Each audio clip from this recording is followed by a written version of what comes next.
Hi, my name is Paisamiki, and I'm here with Jaelyn Tucker, a graduate student at UNT. And today I'm going to sit down and get to ask Jaelyn a couple questions to get to know you better. Perfect. All right. So my first question for you is, can you tell me how you got into track? Okay, so I would say I started at the age of 8. I started with cross country actually, so I was a distance runner to start. So I would just do like a mile, 2 miles, and things like that. But then I would say middle school was really where sprints and long jump played more a factor. So I really was focusing on those in like 6th grade, and then I've just done it since then. Long jump, is that where you just like run in the sand? Yeah. You run and jump. Yeah, basically. Okay. Yeah, that's what it is. You have like a board that you have to hit, and you have a certain amount of steps to make it. And the board's not that big. It's probably like 3 inches, 4. It's really narrow board, but you want to be able to have your foot be completely on the board, so you're able to get the furthest jump that you can make in the event. Okay. Do you think that you going to UNT might have like influenced your younger siblings to go to UNT too? So I mean, for me, I knew I wanted to stay in college in Texas. My other siblings didn't really voice that. They wanted to kind of go like the HBCU route, kind of like getting that like historical black college like experience. But when it came to track, it was just all about who can recruit who.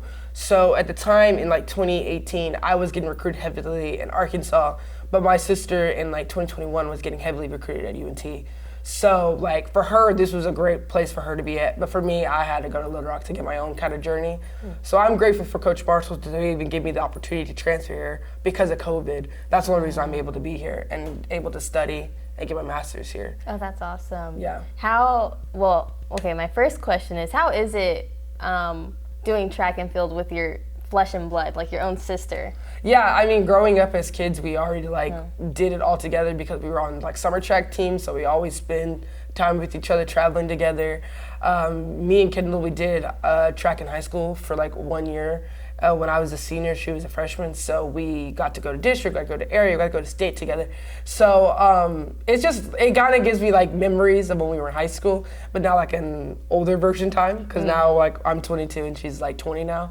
So it's fun because you get the college experience now like with your sister. So it's been a journey, and it's been very fun to enjoy this like my last year with my sister. What keeps you motivated to pursue track?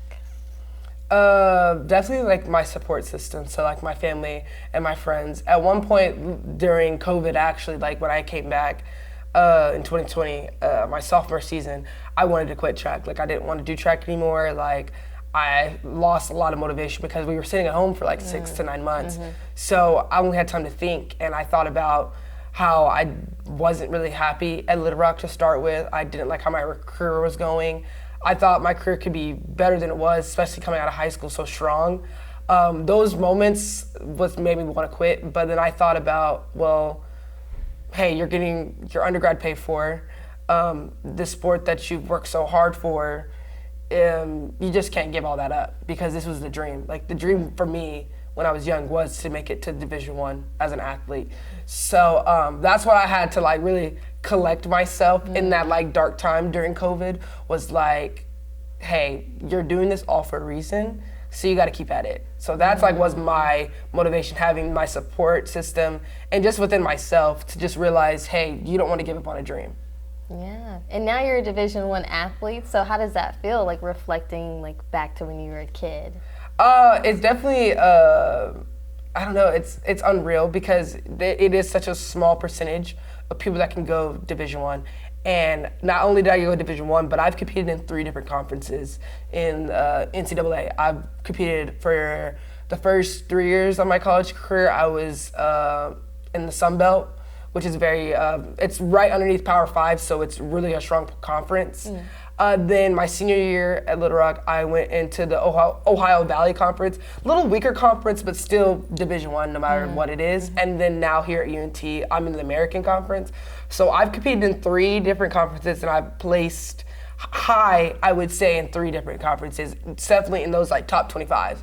So to be top 25 in 3 different conferences, not a lot of people can say that. So I say it's pretty amazing for me to be able to do the things I'm doing now. And looking back at like myself when I was like in middle school saying I'm gonna be Division I, and a lot of people doubting me that they didn't think I could go Division I, but I knew within me that I was gonna make it and I was gonna put the work into making it. So here I am now. Here you are. That's impressive. That's very impressive. Okay, since you're gonna be graduating soon, what is your life gonna look like with no track? That's a great question. I think a lot of people don't talk about identity crises that athletes have, because you dedicate your life for so long. No matter if you've done track or whatever sport that you do for like maybe like 3 years, 4 years, 10 plus years, it doesn't matter. Your identity is surrounded as an athlete. So to see myself not being an athlete come the end of May, I don't know what my life's gonna look like. But I think I'm gonna be looking forward to doing my career. Like I really wanna do sports broadcasting. So that's gonna be me staying within the sport. So maybe I'm not gonna be doing it, but at least I'm gonna be commentating about it, so I can still put my love and my passion into it still, but not doing it physically. Does that make sense? That makes sense. That makes sense. Thank you so much, Jaelyn, for sitting down and speaking with me, and good luck at your meet this weekend. Thank you.